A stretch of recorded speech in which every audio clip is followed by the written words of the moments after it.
Hi, parents. Got a super brief update for you.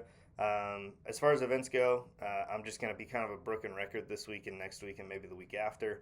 The only event we've got left for 2025 is the Christmas party on December 21st, which is in place of Rally Point. And then we have a break, and then we have game day two. And so, game day two details will come out later as we get closer to the end of the semester. But for now, just keep that Christmas party date in mind, as that'll be the last gathering that we have before Christmas break, and then we will be back on January 4th. And that's another important date to remember. We'll be back on January 4th at 6 o'clock. So um, that's all like for events. And so the rest of my time, I'm just going to spend talking about this Sunday, this message.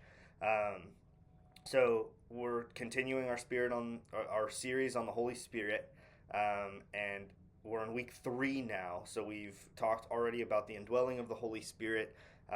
We've already talked about the teachings of the Holy Spirit, and so now we're going to talk about like tangible outcomes of the Holy Spirit. So week 1 we talked about who we are as temples of the Spirit of God, and then last week we talked about what the Spirit does as far as changing our priorities and changing our purpose, inspiring us and empowering us to be able to be stewards of the Word.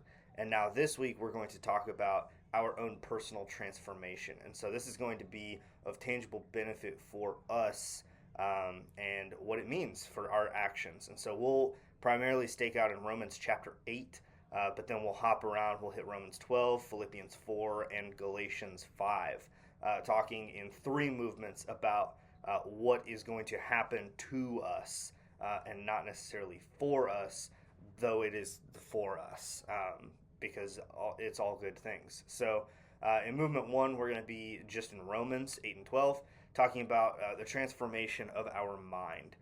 So internally, what are we thinking about? What are we caring about? What do we love? What do we hate? And talking about how the Holy Spirit takes what we think about now and moves it and almost tries to mold it into the same thing that Christ thinks about, loves, hates, despite whatever. And so it is about the Holy Spirit transforming our mind into a mind like Jesus. And so as we experience that transformation, we'll go into movement 2, which kind of puts the burden on us, talking about how we still do have to take care of ourselves, right? We'll talk about in Philippians 4, Paul writing in a way that communicates like what you take the time to focus on is what the nature of your mind is going to be. And so as you're being transformed by the Spirit, you have to, make an intentional pursuit of good things. Like you have to take every thought captive, and it's kind of going to just focus around this idea, the saying that I have on my little cheat sheet over here: garbage in, garbage out.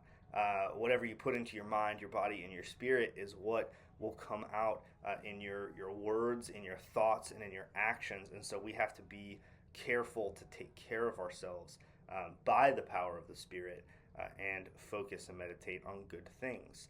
And so as we transition out of that into sort of our third movement, we'll talk about the action portion of that, which is in Galatians 5, teaching us that we're supposed to walk by the Spirit, and live our lives in a way that aligns with God's will and not our own will. And so we should be intentionally pursuing actions that are sent by the Spirit, inspired by the Spirit, and encouraged by the Spirit, in order to be good representatives of the Spirit living in us and of the God we serve. So a few questions for the car ride home.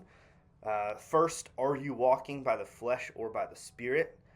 You can, of course, reword that question. That one is definitely like the style of question I would give one of my small group leaders. But, if you want to reword it, you can. If not, hopefully the kids don't think you're super weird for asking, walking by the flesh or by the Spirit. You could say, do you live like you want to live, or how the Spirit wants you to live? That might work.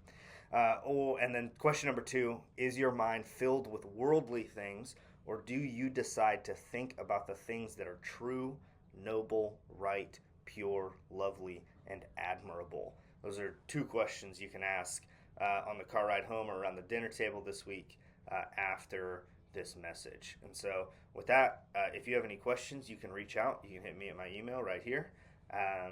But if I don't hear from you, I will see everyone on Sunday.